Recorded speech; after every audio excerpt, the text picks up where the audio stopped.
पिछले एपिसोड में आपने देखा कि गोजो फाइनली सील हो चुका है, बट गेटो अब उस प्रिजन रन को वहां से हिला नहीं सकता। माहितो एक खेल शुरू करता है जहां जो भी पहले इतादोरी को ढूंढेगा वो उसे मारेगा, और यहाँ इतादोरी नानामी के टीम के साथ मिलकर उस कर्टेन को ढूंढने निकलता है जिसने सॉर्सरर्स को रोक रखा है। अब आगे इतादोरी, इनो और मेगुमी उस कर्टेन को ढूंढ निकालते हैं। इतादोरी उस पे कई पंचेस मारता है बट वो बैरियर टच से मस नहीं हो रहा था। मेगुमी कहता है कि उन्हें कोई वीक स्पॉट ढूंढना पड़ेगा वरना वो कभी अंदर नहीं जा पाएंगे। तभी इनो बताता है कि बैरियर टेक्निक्स प्रोटेक्शन के लिए बनाए जाते हैं, जिस वजह से थियोरिटिकली जिसने बैरियर टेक्निक को कास्ट किया है वो अंदर ही रहता है। बट अगर कास्टर बैरियर के बाहर है तो भले उसके पकड़े जाने का खतरा बना रहता है, बट इससे वो अपने बैरियर को और ज्यादा मजबूत बना सकता है। यानी कि बैरियर टेक्निक दो खतरों पर चलती है। अगर कास्टर अंदर रहा तो वो बच तो जाएगा पर बैरियर कमजोर बनेगी, वहीं अगर कास्टर बाहर रहा तो वो बैरियर मजबूत बना सकता है बट वो पकड़ा भी जा सकता है। तो अब इनो, इतादोरी और मेगुमी मिलकर डिसाइड करते हैं कि इस कर्टेन के स्ट्रेंथ को देखकर लग रहा है कि इसे कास्ट करने वाला यहीं बाहर कहीं होगा, और फिर उन्हें आइडिया लग जाता है कि वो कहां पर होंगे। रात के 10:01 शिबुया एस टावर। यहाँ पे कर्स यूजर्स की टीम आपस में बात कर रही होती है कि उन्हें ढूंढता हुआ यहाँ कोई नहीं आने वाला, क्योंकि कोई जान ही नहीं पाएगा कि उस कर्टेन को किसने कास्ट किया है। और अगर किसी सॉर्सरर ने उन्हें ढूंढ लिया तो भी वो बिल्डिंग के नीचे के फ्लोर्स ट्रांसफिगर्ड ह्यूमन से भरे हुए हैं। तभी वहां पर नुए पर सवार होकर इतादोरी और इनो पहुंचते हैं। इतादोरी माकी के दिए हुए एक वायर जैसे कर्स टूल से तीनों में से एक बंदे को बांध लेता है और बिल्डिंग से दूर खींच लेता है। यहाँ इनो बिल्डिंग की छत पर कूद जाता है। अब इनो को उस छत पर वो कील दिखती है जिसकी वजह से ये कर्टेन्स थे।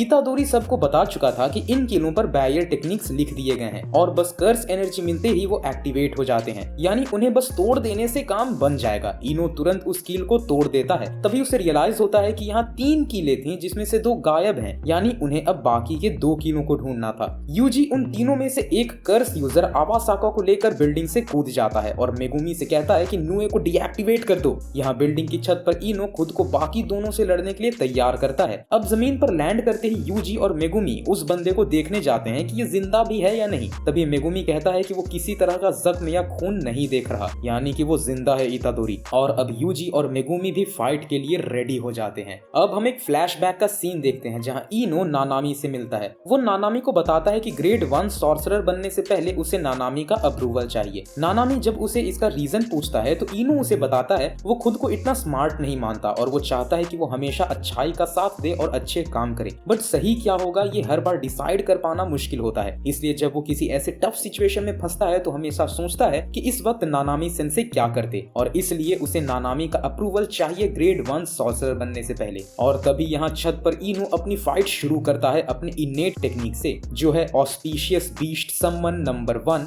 काइची, और एक प्रोजेक्टाइल बाकी के दोनों कर्स यूजर की तरफ शूट कर देता है। उनमें से एक उनके साथ मौजूद बुढ़िया को उठाकर भागता है और वो बुढ़िया कुछ चैंट करना स्टार्ट कर देती है। ये पहला अटैक इनो के ओपोनेंट को उतना डैमेज नहीं देता। ऑस्पिशियस बीस्ट समन अपने चेहरे को एक मास्क से ढकने के बाद इनो खुद को एक स्पिरिचुअल मीडियम बना लेता है, जिस वजह से वो 4 ऑस्पिशियस बीस्ट को सम्मन कर सकता है और उनके एबिलिटीज को भी यूज कर सकता है। ये बीस्ट्स हैं काइची, रेकी, किरिन और रियू।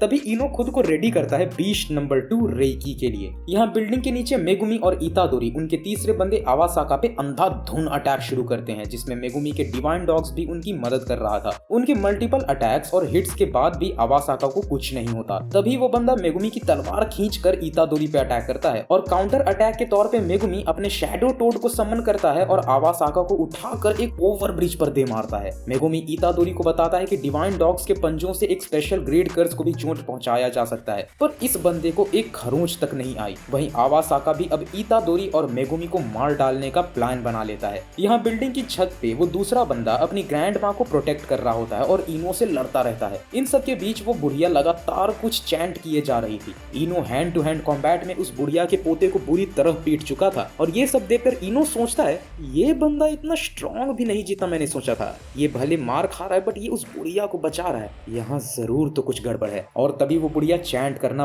बंद कर देती है और एक सडन फ्लैश ऑफ लाइटनिंग दिखती है। इनो समझ नहीं पाता कि ये कैसी एनर्जी थी। तभी वो बुढ़िया कहती है सब कुछ तैयार है।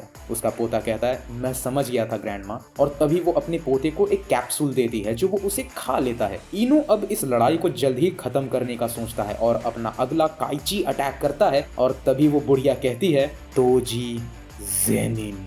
और उसका पोता इनो के इनकमिंग अटैक को अपने हाथ से पकड़ लेता है। और अब हम देखते हैं कि इनो का ओपोनेंट धीरे धीरे तोजी ज़ेनिन में ट्रांसफॉर्म होने लगा था। अब हमें एक फ्लैशबैक सीन दिखता है जब सातोरू गोजो पैदा हुआ था। एक सीन दिखता है जहां एक लड़की अपने बाप को ही मार डालती है। वो बंदा मरते मरते पूछता है, होनोका, मेरी बेटी कहाँ है? तब हम देखते हैं कि उसकी बेटी एक्चुअली उसकी बेटी नहीं बल्कि वो ये बुढ़िया ओगामी थी। वो बुढ़िया बताती है कि तुम्हारी बेटी मर चुकी है क्योंकि समनिंग के साथ साथ शेप शिफ्टिंग यूज करने के लिए एक डेड बॉडी की जरूरत पड़ती है। फिर हम उस बंदे आवासाका की स्टोरी देखते हैं जो इतादोरी से नीचे लड़ रहा है। वो एक डॉक्टर था ऐसा जो ह्यूमन बॉडी पर रिसर्च कर रहा था। वो कई लोगों को अपने यहाँ लाता, उन्हें काटता और उन पे तरह तरह की रिसर्च करता और अपना स्ट्रेंथ को टेस्ट भी करता था। हमें आगे पता चलता है कि जुजुत्सु सॉर्सरर्स हमेशा कर्स स्पिरिट से ही लड़ते रहते थे, इसलिए जो बाकी कर्स यूजर्स थे वो आराम से अपनी जिंदगी जी रहे थे उल्टे सीधे काम करके। तभी एक दिन इस डॉक्टर आवासाका को सातोरू गोजो के सर पर लगे इनाम के बारे में पता चलता है और एक दिन ये बुढ़िया ओगामी और ये डॉक्टर आवासाका गोजो को मारने के अपने अपने मिशन पर जाते हैं। बट जिस वक्त ये गोजो को देखते हैं गोजो भी इन्हें देख लेता है और गोजो के ऑरा और उसके प्रेजेंस से इन दोनों के रूह तक कांप जाते हैं, क्योंकि जिस दिन सातोरू गोजो पैदा हुआ था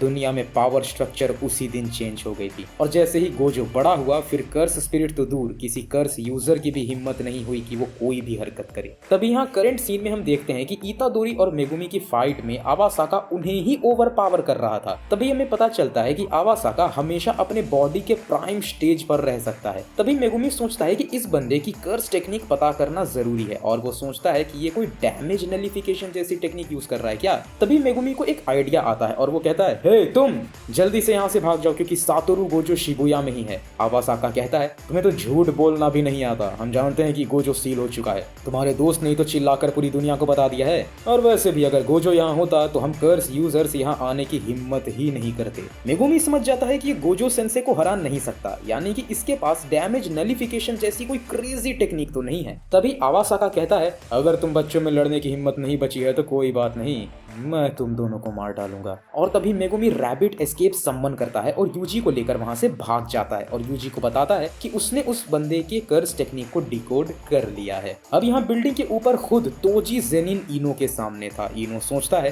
क्या उस बुढ़िया ने शेप शिफ्टिंग यूज किया है? क्या वो कोई नेक्रोमैंसर है? पर अभी तो मसला वो नहीं है, क्या ये बंदा कोई जुजुत्सु सॉर्सरर था? क्योंकि मैं बस देख कर कह सकता हूँ कि ये बहुत ज्यादा ताकतवर है। तभी इनो अपने 20 नंबर 4 रयू को सम्मन करने ही वाला होता है कि तोजी इनो के मास्क को उतार कर एक पंच सीधे उसके चेहरे पे मारता है। इनो समझ नहीं पाता कि कोई इतना फास्ट कैसे हो सकता है और इनो आगे कुछ समझ भी पाता कि तोजी उसका कॉलर पकड़ता है और उसके चेहरे पर पंचेस की बरसात कर देता है। यहाँ बिल्डिंग के नीचे आवासाका सोच रहा होता है कि ये शिकिगामी का यूज करके मुझ पे सरप्राइज अटैक करना चाहते हैं और तभी रैबिट एस्केप डीएक्टिवेट हो जाता है और ऊपर से मेगुमी अपने मैक्स एलिफेंट के साथ आवासाका पर कूदता है। वो मैक्स एलिफेंट तक को उठा लेता है। मेगुमी दोबारा से अपना शिकिगामी डीएक्टिवेट कर देता है। अब आवासाका मेगुमी से कहता है, मर्दों की तरह सीधे मुंह लड़ो। मेगुमी कहता है, ये मेरा नहीं उसका तरीका है। और तभी हम देखते हैं कि इतादोरी एक कार उठाकर आवासाका को फेंक कर मारता है। आवासाका ये देखकर दंग रह जाता है कि इस बच्चे की रॉ स्ट्रेंथ इतनी ज्यादा कैसे है। तभी मेगुमी और इतादोरी दोबारा से क्लोज कॉम्बैट में कूद जाते हैं। तभी हम जानते हैं कि आवासाका की कर्स टेक्निक का नाम इनवर्स है, जहां वो अटैक्स के पोटेंसी को इन्वर्ट कर देता है, यानी उस पे पावरफुल अटैक्स करो तो वो वीक बन जाएंगे और वीक अटैक्स पावरफुल वे में हिट करेगा। इसलिए आवासाका को हमेशा विश्वास रहता था कि जो भी उससे जितनी जोर लड़ाई करेगा वो उतनी ही जल्दी हारेगा। यहाँ थोड़ी दूरी बनाते हुए मेगुमी इतादोरी को बताता है कि इस बंदे की टेक्निक मोस्ट प्रोबेबली इनवर्स है। मेगुमी आगे कहता है,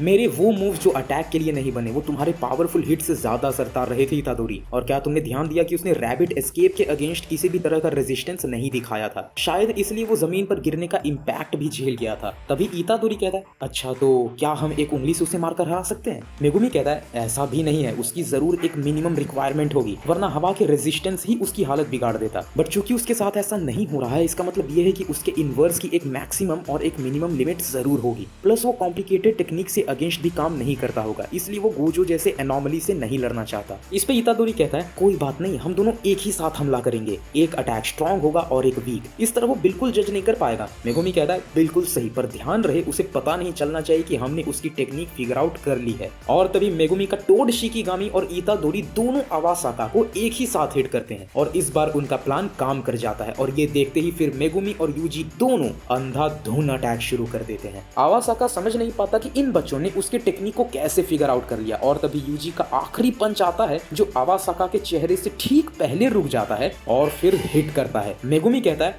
मैं नहीं जानता था कि तुम अपने पावर को एडजस्ट करके इतने फाइन तरीके से कॉम्प्लिकेटेड अटैक कर सकते हो। और यूजी कहता है, सच में? तभी यूजी और मेगुमी आवासाका को रिस्ट्रेन कर देते हैं और बाकी के बच्चे दोनों कीलों को भी तोड़ देते हैं। यहाँ मेगुमी बताता है कि अब सॉर्सरर्स फ्रीली शिबुया में कहीं भी आ जा सकते हैं, पर अचानक मेगुमी को याद आता है कि इनो तो अभी भी उस छत पर है। मेगुमी तुरंत नुए को सम्मन करता है बट तभी इनो की बॉडी नीचे गिरती है। इतादोरी इनो को कैच कर लेता है। यहाँ छत पर वो बुढ़िया का पोता जो अब तोजी जेनिन बन चुका था वो थोड़ा अजीब बिहेव करता है। उसकी ग्रैंड माउस से कहती है, गोजो यहाँ नहीं है तो उस कर्टेन के खत्म हो जाने से फर्क नहीं पड़ता, तुम नीचे जाकर बाकी सॉर्सरर्स को मार डालो। तभी तोजी पलट कर कहता है, तुझे क्या लगता है तू किस पर अपना हुक्म चला रही है बुढ़िया?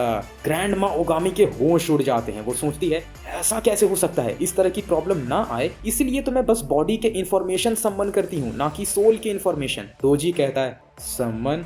ओह समझा, वैसे मैं भी पूरी तरह नहीं जानता कि क्या हो रहा है पर मेरी बॉडी कोई आम बॉडी नहीं थी, यानी इस बंदे का सोल मेरी बॉडी से हार गया। ग्रैंड ओगामी सोचती है, मेरे पोते का सोल बस इसके बॉडी के इंफॉर्मेशन से हार गया, ये नामुमकिन है। तभी तोजी कहता है, सॉर्सरर्स को मारना था ना, तो इसका मतलब तू भी तो होगी उसमें। और तोजी एक पंच में ओगामी को मार डालता है। बिल्डिंग के नीचे मेगुमी यूजी से पूछता है कि इनो की हालत कैसी है। यूजी बताता है कि हालत को ठीक तो कहा नहीं जा सकता बट हाँ इनो जिंदा है। अब यूजी डिसाइड करता है कि वो खुद उस छत पर जाएगा और उनसे लड़ेगा, पर मेगुमी यूजी को याद दिलाता है कि उनका एक्चुअल मिशन गोजो को छुड़ाना है और वैसे भी उन्होंने फाइनली कर्टेन डीएक्टिवेट भी कर दिया है। यूजी भी मेगुमी की बात मान लेता है और अपना गुस्सा शांत कर लेता है और मेगुमी से कहता है, तुम इनो को संभालो, मैं शिबुया स्टेशन जा रहा हूँ। मेगुमी जानता था कि इस फैसले में इतादोरी के लिए कितना खतरा है बट वो मान जाता है। मेगुमी इतादोरी से कहता है, अगर तुम मारे गए तो मैं तुम्हें मार डालूंगा, समझे? इतादोरी कहता है, फिक्र मत करो मेरे दोस्त। मेगुमी कहता है,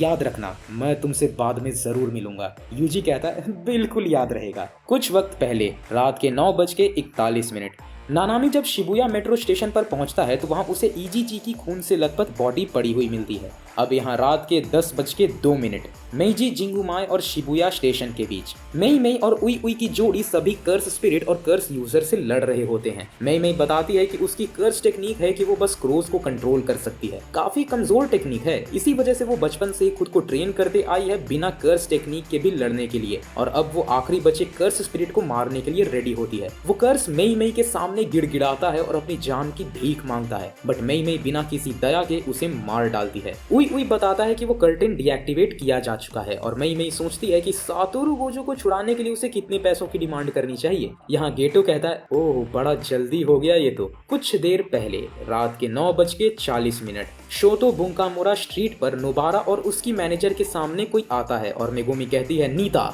छुप जाओ, मैं इसे जल्द ही खत्म करके तुमसे मिलूंगी।